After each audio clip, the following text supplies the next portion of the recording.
say that's about perfect right there. Well, hey, welcome back everybody. This particular video, if you're watching this one, you're wondering, should I get an outdoor wood boiler? Are they really worth the hype? Are they as great as they say? Well, this is the outdoor wood boiler that I built 15 years ago. So this is a huge celebration to make it 15 years. Didn't think it would last this long. And this particular boiler, I tell you, it's awesome. It just runs, it heats the house. Everything we really need. It has a coil for domestic water put into here, yada yada yada. We have a whole bunch of other videos on this particular boiler itself, but I figured for this one I wanted to run a bunch of things by you. Number one, as awesome as these things are, they're easy to load and they make tons of heat.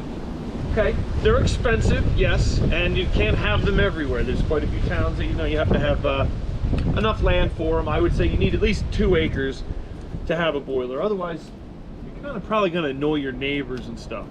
So every once in a while, you can see it's burning pretty clean. For the most part, every once in a while, you'll get a puff of smoke here and there. But the chimney, there's like nothing coming out of that thing, and it's cooking right along. Now it does, have its moments where it makes a bunch of smoke, and it gets up and goes. You open the door, you can get a blast of stuff. No big deal. We're burning pines, it's not the cleanest of stuff. That's another perk of these things, is that you can burn anything you want. I mean, we burn pine in this all the time, and nobody else really can in their house because of creosote. You get creosote in there, you just have a chimney fire, burn it all out of there, and well, if it's a boiler, nothing's gonna burn. Regardless of how all that works, let's get back to it here. It is cool leaving that open. It's cold here. I mean, it just snowed. Warm. Now, all right, where was I? If you're gonna get one of these, ask yourself a few questions. Do you have access to wood? I mean, I burn a lot of wood, and I have a ridiculous amount of wood around here. We have a sawmill, so we burn a lot of the scraps and the cutoffs from the sawmill. It's perfect. That's kind of what led to get this and build this originally, is what do I do with all this extra wood? I was just burning it kind of to get rid of it, so let's use it to heat the house. So we heat the house. It's like a pretty good sized house, lots of windows and cathedral ceiling, so it runs a lot and burns quite a bit of wood. And you load it and you mess with it all the time, multiple times a day. You're out here feeding this thing. I love it though. So you kind of have to ask yourself that as well, is do you like being outside when it's cold? I mean, most people don't, and I really don't either anymore. The longer I've been doing this, the less I want to be out here.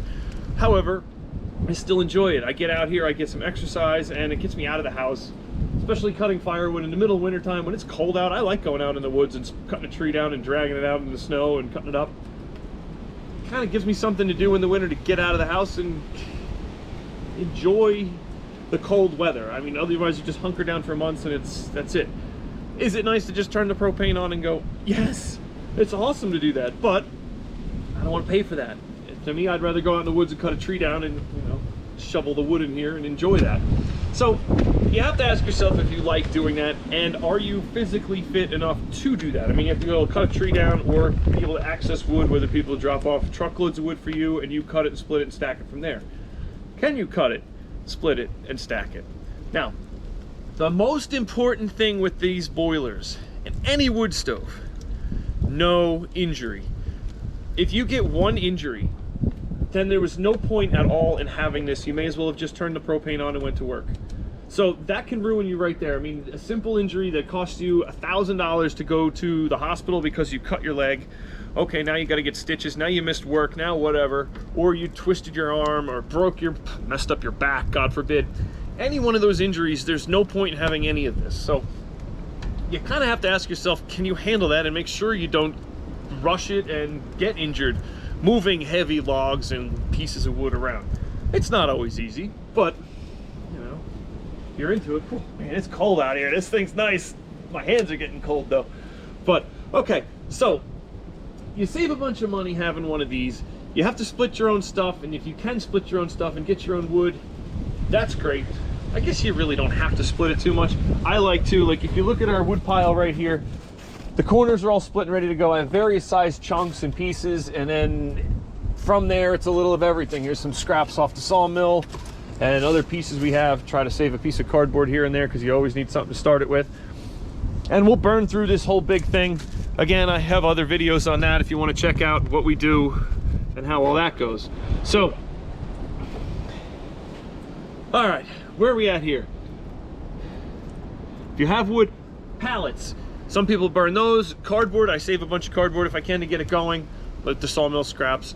So now you had to ask yourself if you liked being out here when it's cold. Now, do you like fire? Most guys like fire, especially these kids. We were always playing with matches and burning stuff. Awesome, great. Do you like starting them? Awesome, because you're out here when it's kind of spring and fall. You can be lighting a fire every day, every other day, just enough to get it going for a few minutes and heat the boiler, circulate the water, warms the house, takes the chill off. But you're starting a bunch of them. Once it's going and you're into the cold, it's just keep feeding this thing and it'll burn for, well, as long as you keep feeding it. You have to do it a couple times a day. So you want to make sure you're around to be able to do it. If you're always leaving the house and on vacations and you're not home much to be able to handle loading the boiler, it's probably not going to really work for you. You could have other people help you out and do it, but in the end, they're going to get annoyed with coming to help you load your boiler and, you know, heat your house. They probably have their own problems and own things to deal with. So, regulations, you're not allowed in every town to have these things. You want to be aware of your neighbors if you have one of these. I wouldn't want to be right downwind of this. I mean, my neighbors are pretty far away from me, so it's very rare do they ever smell this or have to deal with it. So that would annoy me, and it's probably the reason we have a lot of the ordinances in place that we do is because people are rude and ignorant, and they will have these boilers with a neighbor right next door and not even care. Or near intersections where they'll smoke out the intersection and cars have to deal with that. Where they'll run them all summer long too, and well, people have their windows open. They don't want to smell this, so keep that in mind. If I shut this down, once the weather breaks, you know, in early May, and it fires back up again in late September or so. So summertime, you're not smelling it and dealing it with the windows open. It would be very bad and annoying otherwise. Big perk. By doing a boiler, you're keeping all your bugs and your debris and everything involved with firewood outside your house. That's huge, because if you're bringing in frozen cold logs and you put them by the wood stove and they warm up, everything that's inside that log comes to life and ventures outward looking for food and a place to live, and well, suddenly you have ants and bugs and critters coming out in your house. By having it out here, they're all dormant in the log. You throw them in there, they're part of heating your house at that point.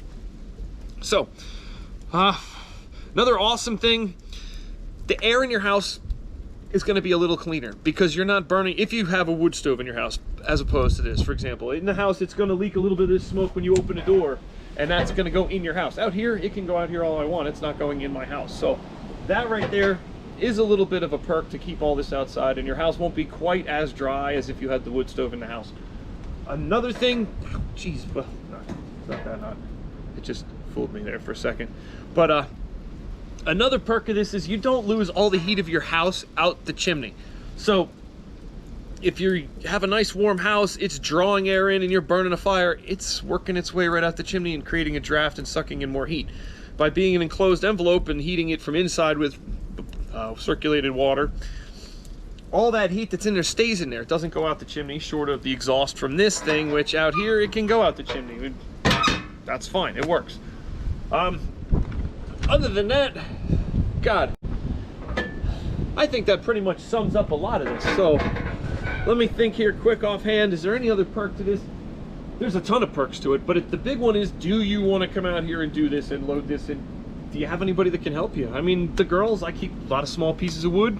Huge perk, because then I can, hey, girls, can you go out there and throw a couple pieces in? And they're always going to take the small ones and they toss them in, and great, it burns, but they're helping and they're part of it. So if you have people that can help you with it, that helps. If it's all you, it's a lot of work.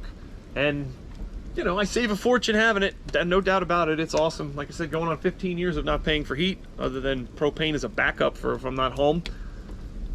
Well worth it to me. So some people yes, some people no. You kind of have to ask yourself that. So if you think you learned anything from this, the next one you should check out is our 20 outdoors secrets. You learned anything from this? Check out our next video. Actually, it's our older video. It's 20 outdoor wood boilers secrets revealed, and that'll tell you all the real stuff that you hear about boilers and you wonder about boilers, the myths about them, what's real, what's not, what's true. That's a hot video. Everybody seems to love that one. So check that out and like and subscribe and follow along. And if you have any questions, ask us. Please comment.